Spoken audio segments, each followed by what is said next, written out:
Hi friends, today we are going to deal with Article 32. You know that Constitution of India provides fundamental rights to all citizens and persons of India. In that fundamental rights, Article 32 is also one of fundamental right. Without there being Article 32, there would have been no meaning for fundamental rights because Article 32 is a remedy to remedy to enforce fundamental right. It is guaranteed to enforce fundamental rights. So come to Article 32. In fact, Article 32 subject is very wide and big. So it may take 2 or 3 videos. We confine only few features of Article 32 today. Some of the features like what is the scope and content of Article 32, what is the verbatim, so whether it is available to citizens only or any other persons, what are the conditions to get this Article 32, to utilize this Article 32, and when writ petitions are maintainable under Article 32, and when very actually infringement of fundamental rights is to be occurred or not. So whether it is available against private persons or only state, or what, whether Article 32 is a basic feature of the Constitution of India or not, and in case alternative remedies available, what is the situation, like this. Some of features we will discuss today. Before entering into the Article 32 features, we have to understand what is the verbatim, what is the actual language situated in Article 32. For that, for your benefit, I will read what are the 4 clauses incorporated in Article 32. Okay, then we exact verbatim I am reading from Constitution of India, Bare Act. So, what is the heading for this Article 32? Remedies for enforcement of rights conferred by this part. This part means Part 3. So, rights conferred by Part 3. Then what is the remedy to enforce for enforcement of the rights?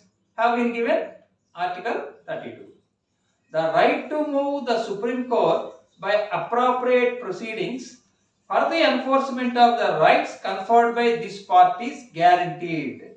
So clause 1 declares the guarantee of the enforcement of rights. That means enforcement of rights conferred by this part is guaranteed. That is the declaration, clause 1. Next, how? What is the procedure to get enforce these rights? Clause 2 says that the Supreme Court.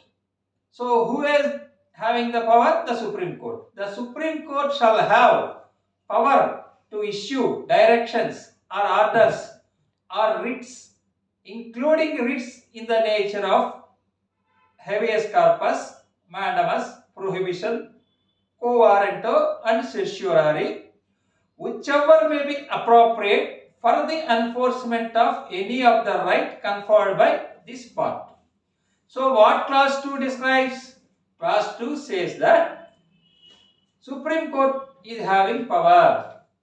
So who is having power according to this clause? Supreme Court. Then what Supreme Court can do? Supreme Court can issue either directions, orders, or writs. Which type of writs? It can issue several writs, including habeas corpus and 5 writs, whichever may be appropriate for the enforcement of any of the rights conferred by this part. So appropriate to the rights. Next, clause 3 says. What clause 3 says? without prejudice to the powers conferred on the Supreme Court by clauses 1 and 2. Parliament by law empower any other court to exercise within the local limits of jurisdiction all or any of the powers exercisable by the Supreme Court under clause 2. So, without prejudice to the powers, so without without affecting the powers to the Supreme Court, Parliament by law can entrust these powers of the Supreme Court, which can issue directions, writs. That power can be entrusted to any other court limiting the local jurisdictions, a particular area. So, the powers of the Supreme Court can be exercised by other courts if Parliament make a law. That is clause 3. Next, clause 4, when fundamental rights can be suspended. The right guaranteed by this article shall not be suspended except as otherwise provided for this by Constitution. So, except as provided by Constitution, fundamental rights cannot be suspended. So, when fundamental rights can be suspended, Article 359, amendment to the Article 359, judgments, all other things, all those things we can discuss later. Okay, now verbatim is completed. Now, what is the scope? What is the scope of Article 32? You know that fundamental rights available for two types of people. That is, one is citizens, other one is non-citizens. Though non-citizen, if he is resident of India, Article 32 is available to him, because fundamental rights are classified basing on their availability. So you take some articles like Article 14, 21. These are articles available for all persons. But 19, 15, 16, 29, 30, these are not available other than citizens. So some are exclusively for citizens, some are not exclusively for citizens. How can we find it? If you read the article which describes about the fundamental rights, article itself gives. Suppose you take Article 15, there clearly mentions citizens. Suppose you take 21, any person. So whether person is used, the term person is used or citizen is used. Basing on the language it is used in the article, we have to identify that whether it is available for all or exclusively for citizens. So Article 32 is available citizens as well as who resides in the India territory. So that is one aspect we have completed. Next, what are the conditions to get this Article 32? If you want to utilize this Article 32, two conditions have to be fulfilled. What is that? There must be violation of any fundamental rights. Violation means infringement. Infringement or threatened. The first condition is when there is a infringement or threatened to fundamental rights of any person, that is one condition to approach the Supreme Court. Then what is the second condition? The second condition is through an appropriate proceedings we can approach to the Supreme Court through appropriate proceedings. Okay, then what is appropriate proceedings? Is basing on the rights affected and situation of the case. So in such a case, by way of writ or different types of writs, we can approach Supreme Court. Okay, those are two conditions. If there is no Article 32, there is no meaning to fundamental rights. Fundamental rights would have become meaningless in the absence of Article 32. That's why Dr. B.R. Ambedkar called this article as soul and heart of the Constitution of India. So it is very important. When rights are given but no remedy, no meaning, no use to the rights. So this is the important of Article 32. Next, come to when it is maintainable. When Article 32 is maintainable, you take, if any action of the state, the second condition regarding the maintainability of the Article 32 is it is only available against state. It is only available against state. That is the condition. Second condition.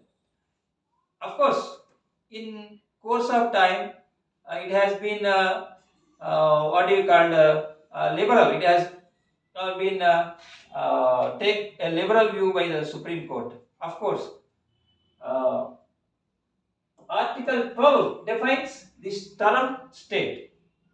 So, what the state meaning is according to Article 12. The second condition is again state only fundamental rights are available. In certain situation, that means in the absence of law or inaction of the state, in these two conditions, to ensure the fundamental rights are not being violated by private persons, private individuals, we can approach the Supreme Court for a direction to the state to prevent this violation of fundamental rights. You take Vishaka versus state of Rajasthan. In such a case, the subject matter is violation of fundamental rights of women, sexual harassment at workplace. But by whom? By individuals, by private persons. Despite it is not the state, but in the absence of the law, a direction can be sought from the Supreme Court to prevent the violation of fundamental rights by private persons by making law. So, by using Article 142, Supreme Court has given guidelines for prevention of sexual harassment at workplace. Later on, in 2013, Act has been enacted by the Parliament. So, I take example of PUDR versus Union of India, where labor's rights have been infringed by contractors. Then Supreme Court held that it is not enough by the state to give work to the contractors. It has to see that rights of workers should not be violated. So, in such circumstances, we can approach the Supreme Court even against private persons. Okay. Then, when maintainable, here any action of the state, normally the Supreme Court held in a case that when writ is maintainable, when writ is maintainable, in three circumstances it has given. One is when any action of the state basing on a statute which is ultra virus, which is ultra virus to the constitution. You know that ultra virus means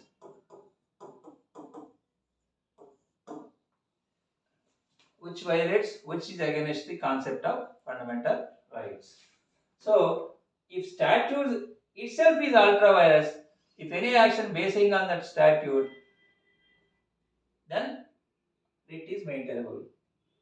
The other situation is the statute is intra-virus.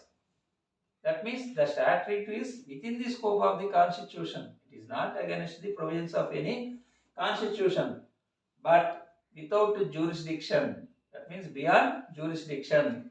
Without having any jurisdiction, if any action is being taken by the state, then it also maintainable. Then another situation is procedural ultra vires. That means all quasi judicial authorities. What is the meaning of quasi judicial authorities? That means it is a part of administration.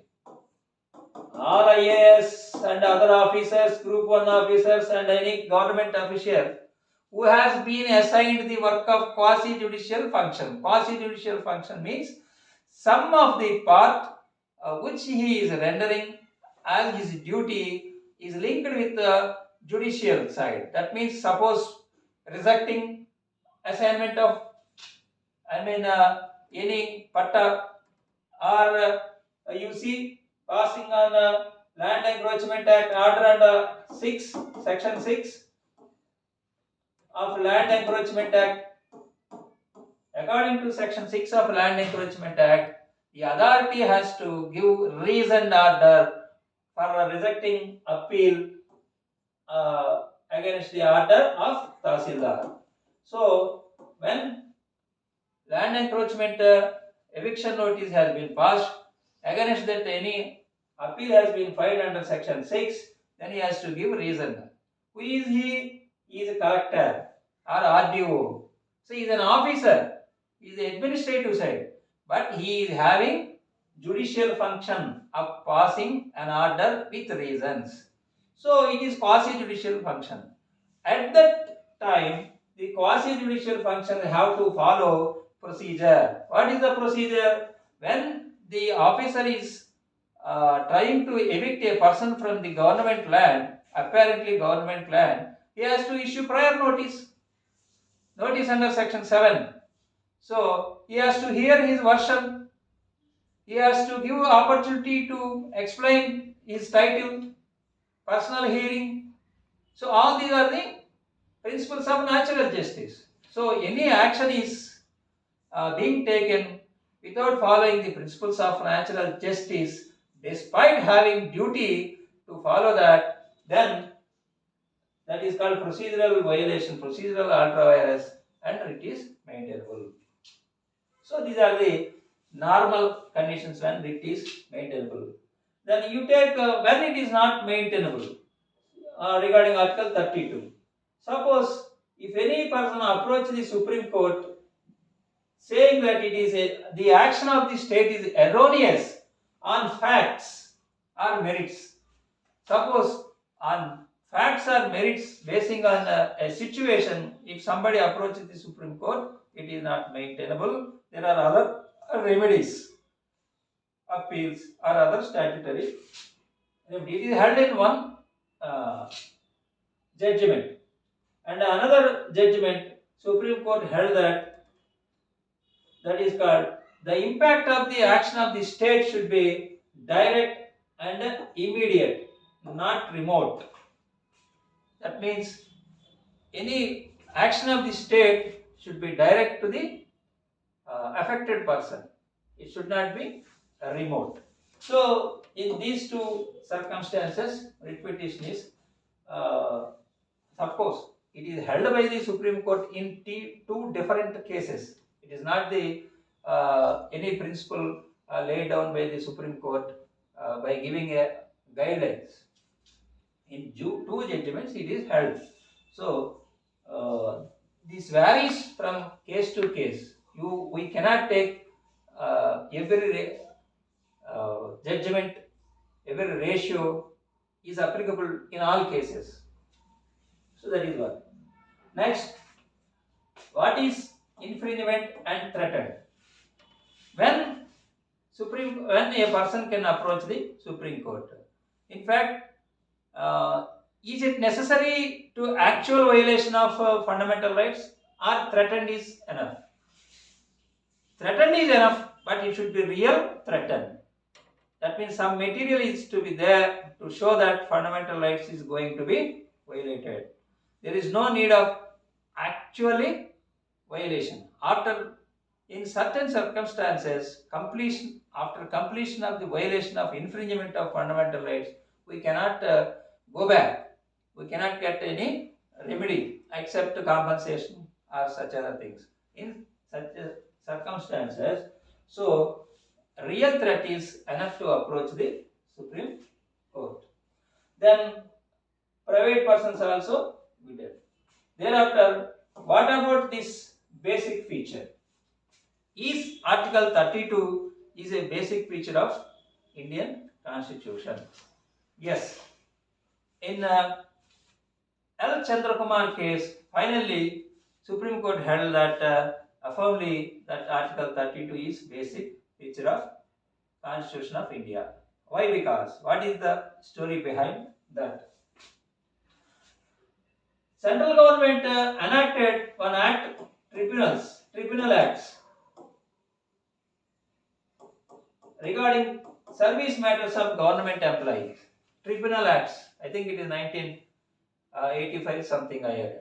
So when tribunal acts have been enacted, it excluded the jurisdiction of the high courts, all courts, except Supreme Court under Article 136, that is special leave petition. So, by making an amendment 323A, 323B, two articles have been inserted in the Constitution of India, which are excluding the power of judicial review of all courts regarding the service matters of the government employees except Supreme Court. Then Sampath Kumar case, 5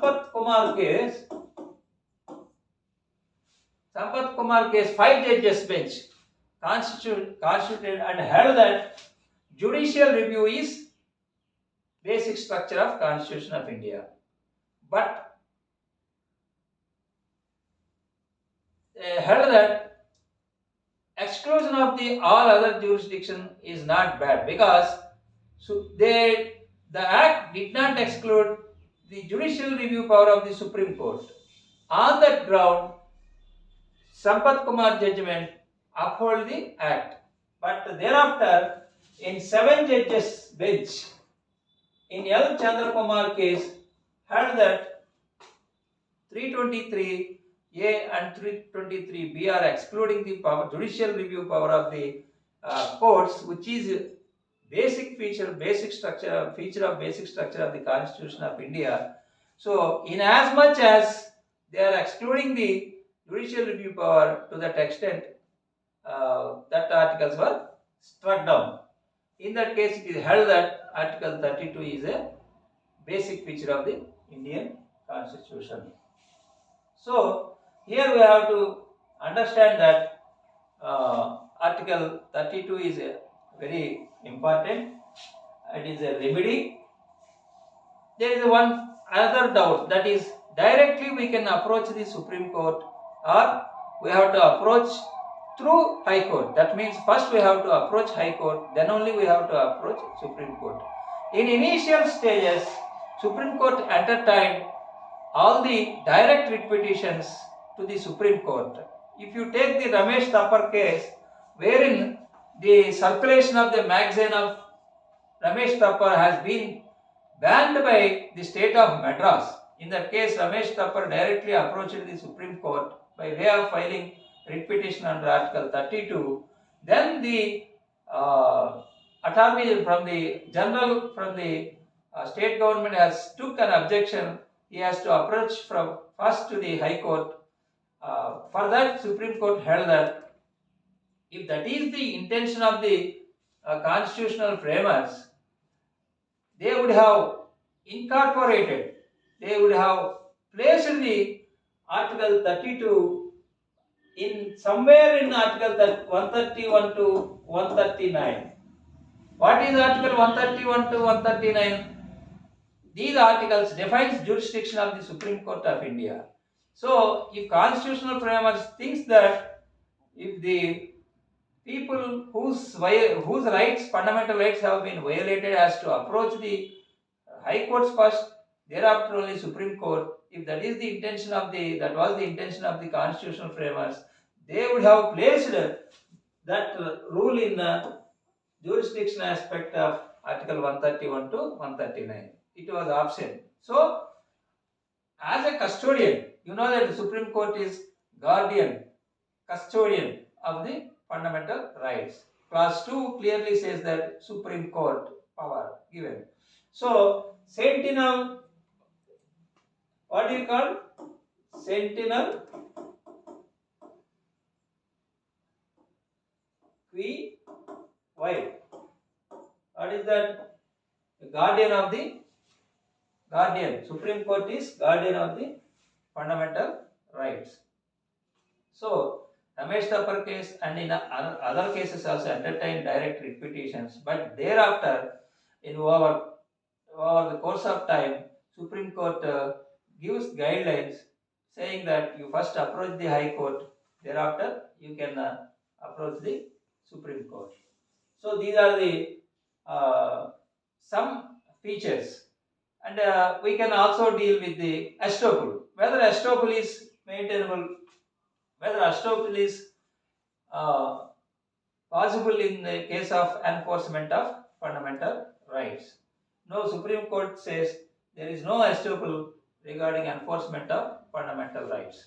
In Volga Telly's cases, in Volga Telly's versus Municipality Mumbai, Municipal Corporation of Mumbai case, in Supreme Court, the State of Mumbai Council state held that represented that in High Court, the petitioners who are foot dwellers, that means footpath dwellers and footpath dwellers of municipal corporation, waived off their right in High Court voluntarily, but again they came to Supreme Court and asking for enforcement of their rights. Then Supreme Court held that there is no estoppel for enforcement of fundamental rights. Okay, today we will stop to here, and next video we will continue the features of Article 32.